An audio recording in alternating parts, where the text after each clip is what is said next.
pessoal, tudo bem? Hoje eu estou aqui com a Kátia Tokoro. Kátia, que é uma executiva com bastante expertise. Hoje ela é conselheira, atua como conselheira independente, mentora de pessoas e empresas e investidora anjo. Kátia, tudo bem? Prazer ter você com a gente aqui no B2B Legal Conference. Eu que agradeço aqui o convite, Edu. É sempre um prazer poder conversar e contribuir aqui com a B2B Stack, né, e com esse público. Ótimo, excelente. Bom, hoje a gente separou aqui um tema bem interessante, na verdade uma mescla de assuntos bem importantes e relevantes, considerando o que está acontecendo com o mundo do trabalho e como isso impacta departamentos jurídicos, né?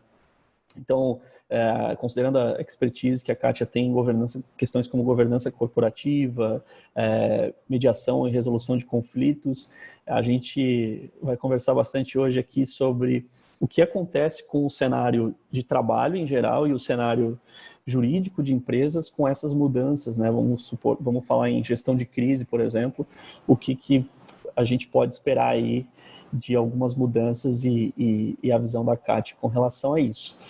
Bom, então para a gente iniciar, Kátia, seria ótimo ouvir um pouco de você, o seu histórico executivo nas empresas e especialmente com mediação e governança.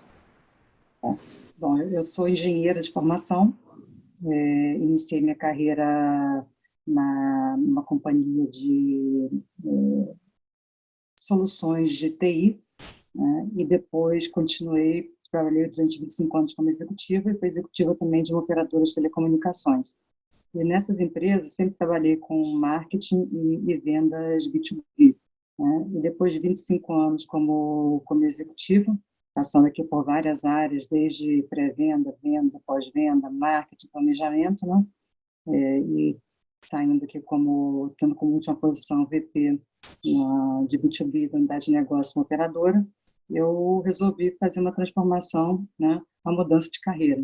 Então, comecei a atuar em conselhos, né? Então, hoje atuo como conselheiro independente em empresas de indústrias diferentes, né? Empresas de capital aberto, empresas familiares, né? E empresas que estão em momento de abertura de capital, né? Com indústrias diferentes, e também em comitês de sustentabilidade. Então, eu fiz uma mudança e, paralelamente à carreira de conselheira, eu também atuo como mentora de pessoas e empresas. Quando a gente fala com pessoas, a gente não fala com empresas, a gente fala com pessoas, né? Então, acredito muito que eu sempre atuei no B2B, mas mais do que B2B, é o H2H, né? A gente está sempre falando aqui de human to human, né? Mesmo que sejam pessoas representando aqui empresas, né? É sempre um contato e um relacionamento pessoal. E como mentora, então, de pessoas e empresas, e também como investidora anjo. Então, é isso que eu tenho feito aqui no momento, Edu. Excelente, excelente. Bom, para a gente iniciar hoje, antes de a gente partir para a parte de momento atual, cenário atual do mercado, seria bacana a gente entender um pouquinho, eu sei que você tem bastante expertise em governança corporativa, quais são alguns dos princípios, né, ou pilares, vamos dizer assim, da governança corporativa, e até seria interessante, considerando o público variado, né, especialmente de portes variados de empresas, especialmente de departamentos jurídicos que está nos acompanhando aqui, como que você vê esses pilares aplicados em diferentes portes de empresa? Então, quando a gente fala de governança corporativa, eu também atuo muito próximo ao IBGC, né? O IBGC, para quem não conhece, é o Instituto Brasileiro de Governança Corporativa, e a gente pode dizer que no Brasil o IBGC é a casa da governança, né? E hoje o IBGC tem como missão trabalhar para uma sociedade melhor, né, através de uma boa governança. Tá? Então, a governança, ela não só se aplica às empresas de capital aberto, às empresas listadas, né, com níveis de governança aqui no mercado, N2, N1, enfim, mas também a empresas fechadas, empresas familiares, né, startups, scale-ups. Cada um usando a governança dentro daquilo que faz sentido para o momento, o estágio de maturidade da empresa, né? Mas a governança, ela considera 4 princípios aqui, né? O princípio da transparência, né? O princípio da equidade, da responsabilidade corporativa e da prestação de contas ou accountability, né?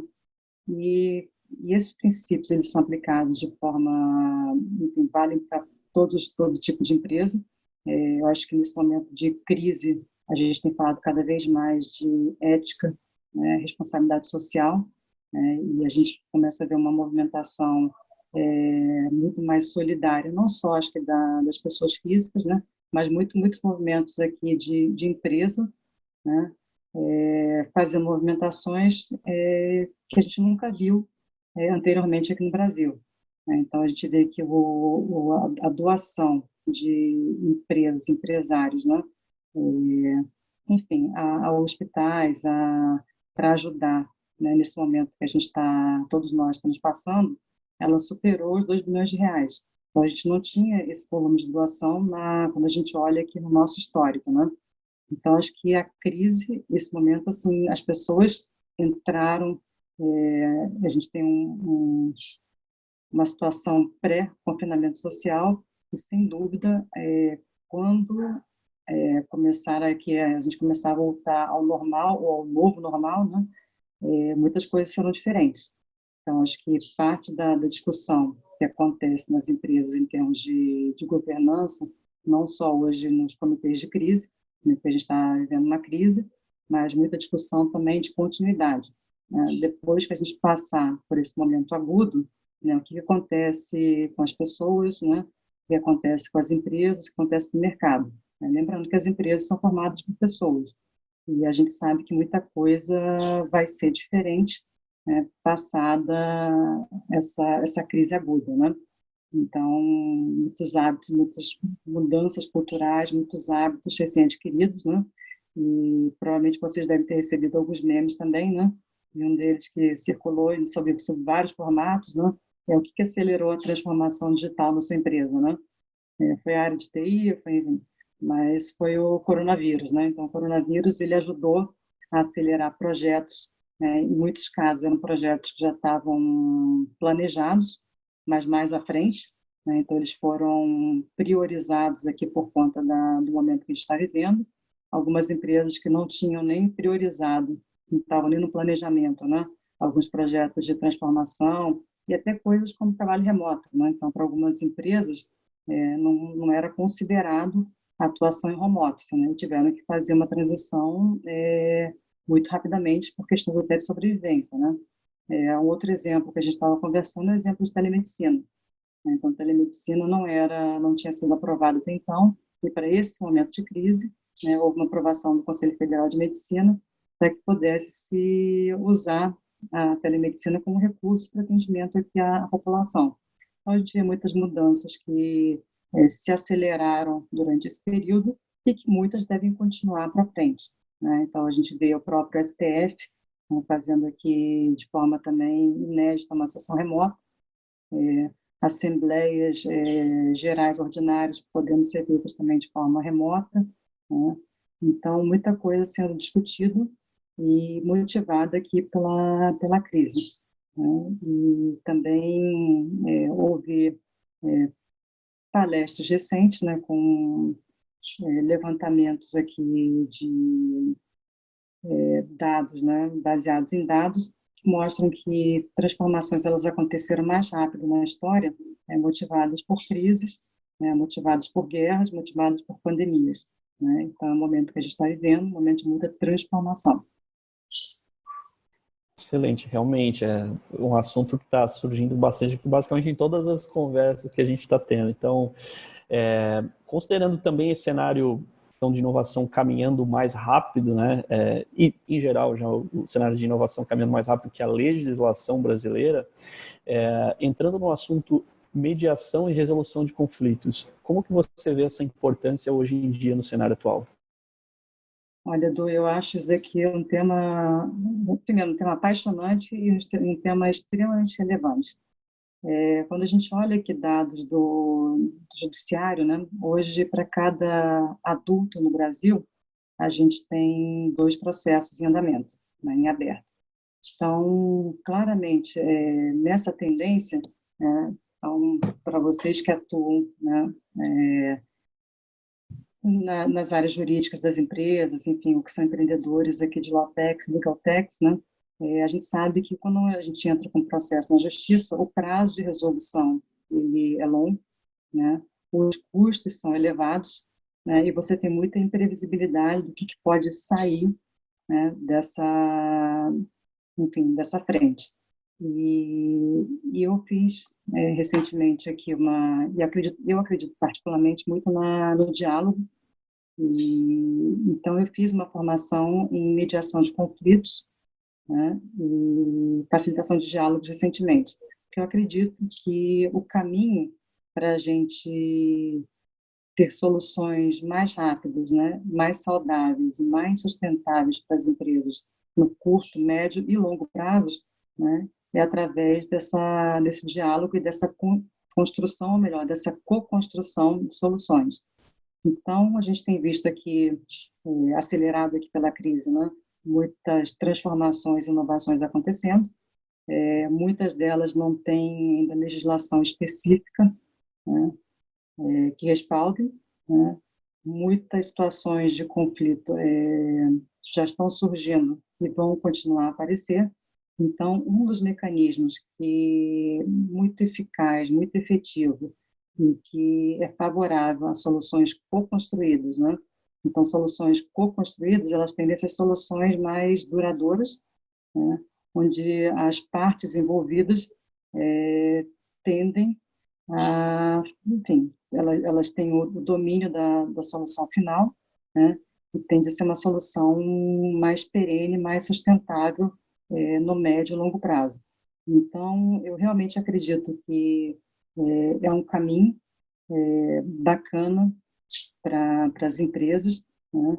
Então, isso vale desde empresas de maior porte, né, que tem várias áreas diferentes, né, para facilitar diálogos, né, e eventualmente resolver conflitos internos à empresa. Vale também para quando a gente fala do relacionamento das empresas com seus principais stakeholders. Então, as empresas têm colaboradores, as empresas têm clientes, as empresas têm fornecedores, né, lidam com o governo, lidam com o mercado de uma forma geral, às vezes lidam com canais, né, com franqueados, com agentes autônomos, enfim, né?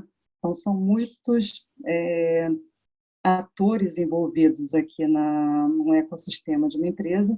Então, se você aproveitar outros mecanismos, né, de facilitação de diálogos, então eu acho que há muita oportunidade aqui de você tomar melhores decisões, né, em prazos mais curtos, né? Então, hoje as coisas andam cada vez mais rápido, né, e que sejam mais sustentáveis no médio e no longo prazo, né? E hoje, o que a gente tem visto aqui, como exemplo, o próprio home office, né? E virou aqui uma cultura, acho que nesse momento aqui de confinamento social, mas dentro da própria participação de diálogos e mediação de conflitos, você também pode usar as próprias ferramentas que a gente está usando aqui agora. Então, o próprio Zoom, né, ele vale como ferramenta para esse tipo. E tem muitas soluções também de ODR, né, Online Dispute Resolutions, que também são muito úteis para esse momento de conflito, né, ou de mediação. Então, se você souber usar bem, né, e acho que essa é uma mensagem super importante para vocês que trabalham na área do jurídico, né? Hoje, os mecanismos mais comuns nos contratos, né, que as empresas têm, as cláusulas elas começam por arbitragem, né? Mas, assim, a gente poderia começar pela mediação e até para facilitar, né, essa mediação e esse diálogo, né, entre diferentes stakeholders, usar também ferramentas de online dispute resolution. Você não precisa nem estar presencialmente para começar aqui uma conversa, né? E também ter soluções aqui que podem ser 100% remotas, né, ou soluções híbridas. Trabalha parcialmente com ODR e parcialmente aqui em reuniões presenciais. Então, eu acredito realmente que a conversa, o diálogo, eles são fatores críticos de sucesso, ainda mais daqui para frente, né? E a gente começa a perceber também nesse momento de crise que há mais solidariedade aqui também entre as empresas. Então, a gente tem exemplos aqui de empresas que concorrem, mas que nesse momento de crise se uniram, né, em prol de um propósito aqui maior. Né? Então, acho que seria esse a minha reflexão sobre esse momento, né, que há vários mecanismos aqui de conversa e co-construção que visam um propósito maior para a nossa sociedade. E o jurídico tem um papel fundamental, né, em ajudar, né, com esse conhecimento, né, e trabalhar internamente nas empresas, né, esse diálogo e essa construção aqui conjunta. Excelente. Entrando nessa linha de um novo normal corporativo que tá surgindo, que já é uma realidade, na verdade, né? Questões que você comentou, desde o próprio home office e outras realidades, como telemedicina, que você também comentou que estão surgindo. O que são algumas, se puder comentar um pouco mais das mudanças que você vê no mercado, considerando também que você acaba tendo acesso a muita tecnologia, muita tendência como investidora também. O que são algumas mudanças que você vê no mercado e qual que é a mensagem que você recomendaria, deixaria para esses profissionais do jurídico que querem sair na frente, querem estar preparados para essas mudanças que estão surgindo? Uhum. Eu também, uma outra crença aqui pessoal, mas que eu aplico aqui venho aplicando aqui na minha carreira ao longo dos últimos 25 anos, né? É o long life learning. Então, eu acho que para você se manter, para você continuar relevante, né, no mercado em que você atua, é importante você estar se atualizando constantemente. E uma das premissas que a gente precisa adotar a gente frequentemente tem que desaprender, né, para aprender e algumas coisas, eventualmente, até reaprender algumas coisas, né? Então, um termo que a gente escuta muito é o VUCA, né? Ou no Brasil, adaptado para o MUVUCA. Então, a gente vive num mundo cada vez mais volátil, mais incerto, né? Em que as coisas, mais ambíguo, e que as coisas mudam com uma velocidade cada vez maior, né? A gente está experimentando aqui um momento agudo, né, de mudança, e eu não tenho dúvida que as pessoas, né, e consequentemente as empresas, vão sair diferentes após essa crise. E a gente tem que estar preparado para isso. Então, hoje, a gente está, nas empresas, a gente está discutindo muito o que se deve fazer para passar por esse momento de crise. Então, muitas boas reflexões aqui, desde trabalho remoto, muitas já começam a discutir que, voltando aqui à vida normal ou pós-normal, provavelmente não vão abrir mão de alguns espaços físicos, né? Ao invés de você ter um espaço, né, uma mesa de trabalho para cada colaborador, talvez ter mesas compartilhadas, talvez você não precise desse espaço físico que as empresas ocupam hoje, né?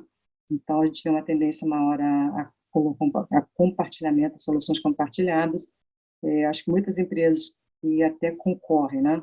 Então, um termo também muito comum é o termo competition. Então, muitas vezes as empresas, elas competem, mas, assim, em alguns momentos elas podem cooperar, né? Então, elas podem ser competidoras, mas podem ser parceiras também em algumas soluções. Então, a gente vê também umas situações de mais competition no mercado, e acho que aceleradas, né, por esse momento que a gente está vivendo. Então, acho que essa é uma outra tendência importante que a gente esteja aberto a isso também, né? Hoje a gente tem muito conteúdo de qualidade disponível para quem tiver interesse e disciplina, né, em consultar. Então, eu vejo muitas empresas aqui também que já disponibilizavam para os colaboradores esse conteúdo, mas era um conteúdo que era muito pouco acessado, de uma forma geral, pelos colaboradores das empresas, né? E nesse momento que a gente está vivendo, né, e aí por uma série de motivos, né, o volume de uma empresa que, enfim, tive a oportunidade de assistir aqui uma live, né, comentaram que hoje, né, cada colaborador, durante esse período de quarentena, acessou o conteúdo 2 vezes. Então, o volume de colaboradores que acessavam esse conteúdo que a empresa disponibilizou era baixíssimo antes da quarentena, e hoje é uma média de 2 cursos por colaborador, né, durante esse período. Então, essa educação continuada, que é fundamental, eu acho que para se manter relevante no mercado, depende muito mais da disciplina de cada um, né? E é uma tendência forte também desse autodesenvolvimento. Então, conteúdo de qualidade disponível tem vários. Então, vai depender muito da disciplina de cada um, de começar a ler, né, e se atualizar, não só dos temas respectivos aqui à sua área de atuação hoje, mas acho que quanto mais vocês estiverem abertos, né, e lendo, vendo, ouvindo, conversando com profissionais aqui de outras áreas, né, vocês vão ter novos insights que vão ajudar vão ajudar todos vocês a desenvolverem um trabalho melhor nas atuais áreas. Então, para quem trabalha aqui com inovação, e na verdade todo mundo deveria ter preocupação em estar inovando, e inovação não é só tecnológica, é na forma de você organizar o seu dia, né, organizar a sua casa, né? Então, a gente está todos nós passando por essa experiência nesse momento, né? Então, a gente teve que reorganizar rotinas de casa. Então, a inovação passa por isso, né? Você rever a sua rotina, você replanejar a sua vida pessoal, financeira, profissional, né? E como é que você consegue se manter relevante continuamente no mundo que está mudando cada vez mais rápido. Então, acho que a mensagem aqui é: mantenham-se atualizados, né? E eu acredito no lifelong learning. Então, eu acredito e pratico isso no meu dia a dia. Excelente. E até seguindo nessa linha, né, de várias mudanças que estão acontecendo no modelo de trabalho, eu adorei que você comentou de mudança e inovação, inclusive na nossa rotina, né? Para mim, isso foi com certeza, e para todo mundo, eu acho que acaba impactando, né? Redesenhar a sua rotina. Falando dessas mudanças no modelo de trabalho, o que você vê como gestores deveriam olhar para esses impactos positivos que vêm graças a essas mudanças no modelo de trabalho, ao mesmo tempo alguns riscos que podem surgir e oportunidades que surgem por trás de tudo isso?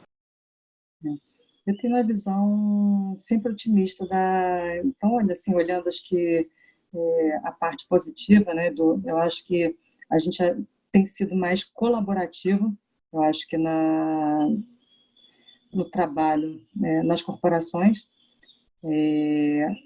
usando as ferramentas aqui de vídeo, enfim, de comunicação remota, né, a gente também tem buscado ser mais produtivo. Então, a gente tem sido, acho que, mais pragmático, mais produtivo, e eu acho que o exercício também da empatia, ele ficou mais forte aqui, também motivado por esse momento, né, que todos nós estamos passando aqui por uma readaptação, e ninguém se preparou para esse momento da forma como ele aconteceu, né? Então, a gente teve que se adaptar de forma muito rápida. Mas, assim, acho que esse aprendizado de flexibilidade, adaptação, né, colaboração, um pouco de pragmatismo também, né? E de estar olhando aqui como é que a gente se faz mais relevante, mais produtivo, eu acho que é um dos grandes pontos positivos aqui, desse momento aqui que a gente está vivendo, né? Então, desde a rotina com a família, então acho que a gente foi obrigado também a rever, né, e a melhorar a convivência aqui familiar. Em relação à casa, a gente percebe que a gente pode ser mais, acho que pode simplificar algumas coisas também na nossa vida aqui doméstica, né? A gente passa a valorizar mais as pessoas que nos ajudam no dia a dia em casa, né? Eu acho que para quem tem filho pequeno, você valoriza também o papel da escola, né? Porque para algumas amigas aqui que têm filhos em idade escolar, você lidar com calendário profissional, com a rotina doméstica, dispensando aqui a ajuda que algumas tinham oportunidade de ter, algumas e alguns, né? Oportunidade de ter. Você tendo que ajudar criança pequena no homeschooling, né? Realmente é uma jornada que demanda um planejamento maior. Então, acho que essa valorização, acho que também do trabalho do outro, que no dia a dia a gente até esquece que tem tanta gente ajudando a gente para que a gente possa estar fazendo um bom trabalho aqui nas empresas em que a gente atua, né? Às vezes a gente esquece, tem muita gente que permite, né? Ou, enfim, que são fundamentais para que você esteja ali focada no trabalho da empresa, né? Então, acho que também esse momento nos traz essa reflexão, né? E a gente acorda, tem muita gente que a gente tem que ser grato, né? Se não fosse essas pessoas, a gente não conseguia, talvez, ter chegado onde a gente chegou. Então, acho que tem muita oportunidade para frente, né? E olhando sempre para inovação. Então, acho que a gente inovou a forma de trabalhar, a gente está inovando nas soluções e é um movimento que não vai parar. E acho que ele acelerou e é importante todo mundo estar atualizado e olhando aqui para frente, né? Que as coisas estão mudando muito rapidamente, desde o comércio digital, né? E não só o digital, mas os modelos híbridos, né? O digital, que muitos devem ter ouvido falar também. Então, acho que é o caminho que boa parte do varejo está seguindo, né?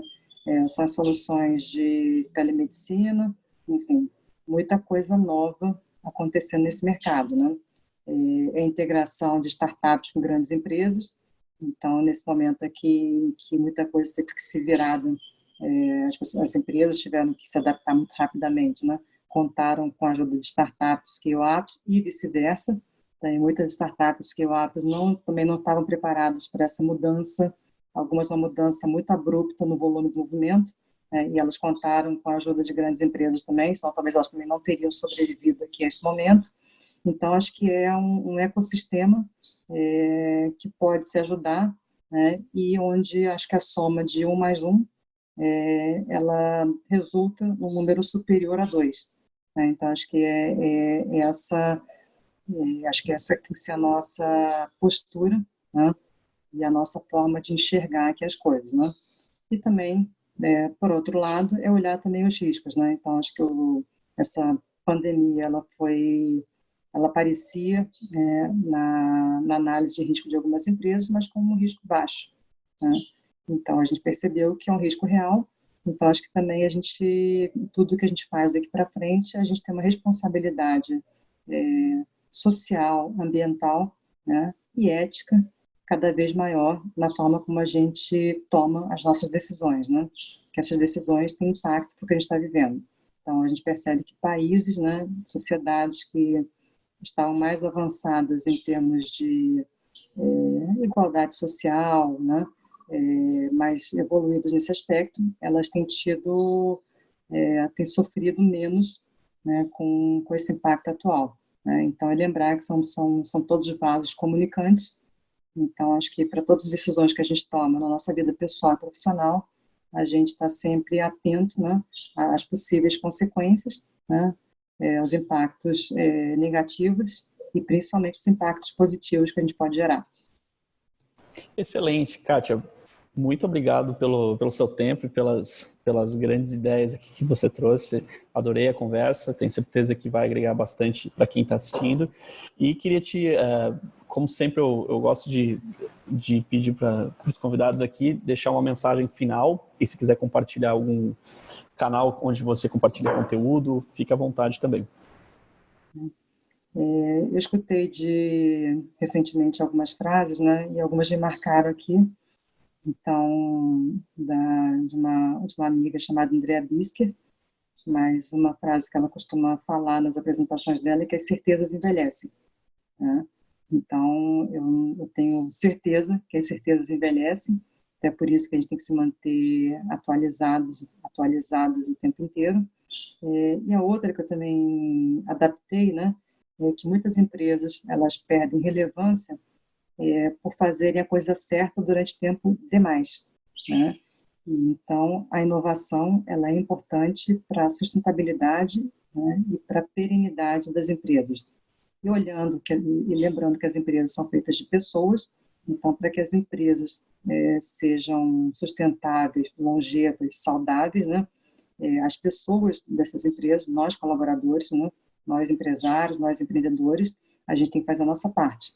Então, a gente também precisa estar se mantendo atualizado constantemente, né, questionando, refletindo e tomando as decisões corretas, né, principalmente em relação à ética, transparência, responsabilidade social, responsabilidade corporativa, né, e olhando aqui e fazer o certo, sempre. Tá? Então, essas seriam as minhas reflexões finais, Edu. E que a gente continue se cuidando sempre, né?